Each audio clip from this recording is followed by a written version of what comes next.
sto fermo un anno, anche perché c'è da riprendere un po' in mano la vita privata. Questi ultimi 16 sono stati anni in cui ero nella centrifuga. Lasci un po' andare gli affetti familiari, mi serve quest'anno per ricaricarmi per il prossimo. Queste sono state le parole dell'ex allenatore della Juventus Massimiliano Allegri durante un evento al Castello Sforzesco a Milano. L'ex bianconero ha confermato la decisione di non allenare nella prossima stagione. Dopo 5 annate caratterizzate da tanti successi alla guida della vecchia signora, il tecnico toscano, che avrebbe rifiutato la panchina del Chelsea, è intenzionato a rimanere fermo per almeno un anno. Il futuro di Francesco Totti sta facendo tremare i tifosi della Roma. Sono tanti i rumors che ruotano intorno al futuro del capitano. Il dirigente giallorosso aspetta il suo incarico da direttore tecnico. In questo momento vengono dette e scritte tante parole, cercando di ipotizzare i miei pensieri e le mie scelte. A breve, il mio punto di vista nella giusta sede. Il tweet dell'ex capitano giallorosso, deciso a parlare in prima persona del prossimo ruolo che ricoprirà all'interno di Trigoria, sempre che decida ancora di far parte del club di James Pallotta.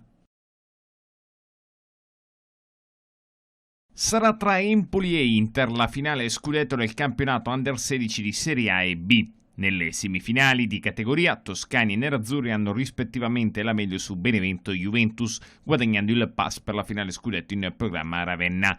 Nella gara di Savignano, grande prova della formazione azzurra, autrice di un sontuoso primo tempo che indirizza fortemente il risultato finale. Al 14° arriva la rete di Cassai, 6 minuti più tardi il raddoppio grazie ad un rigore trasformato dal capitano degli Innocenti, quindi il terzo gol dell'Empoli firmato Baldanzi.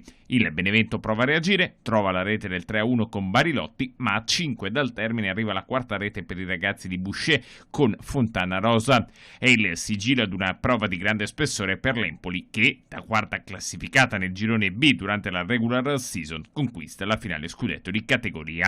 Più avvincente il derby d'Italia tra Juventus ed Inter andato in scena a Sant'Arcangelo di Romagna e deciso soltanto ai tempi supplementari. Nerazzurri in vantaggio già al secondo con Gnoto, ma immediata è la reazione dei bianconeri che al 13° trovano il pari con Scibozzo. Passano 10 minuti e i nerazzurri segnano il 2-1 ancora con Gnoto che trasforma un calcio di rigore. La gara si riapre al 58° grazie al 2-2 segnato direttamente su punizione da Omic. Sembra il preludio al sorpasso bianconero, ma il match si decide ai tempi supplementari quando allo scadere è l'Inter con K. Donna a trovare la rete del 3-2 e regalare alla propria squadra così la finale di Ravenna. In Formula 1 il Gran Premio del Canada non si è ancora concluso, o perlomeno soltanto per quanto riguarda le questioni di pista, dove Sebastian Vettel si è visto annullare la vittoria a favore di Lewis Hamilton per una manovra decretata azzardata dai commissari proprio sul pilota campione del mondo. Una decisione che ha fatto discutere tanto non soltanto fra i tifosi ma soprattutto fra gli addetti ai lavori. L'intenzione di Ferrari sarebbe stata quella di fare ricorso, intenzione per il momento però archiviata. Il motivo? Le possibilità di vittoria sarebbero ridotte al minimo in quanto il regolamento sportivo della Formula 1 sancisce all'articolo 17 paragrafo 1,2a che non si possono presentare appelli contro le penalità in termini di tempo stabilite dal collegio dei commissari.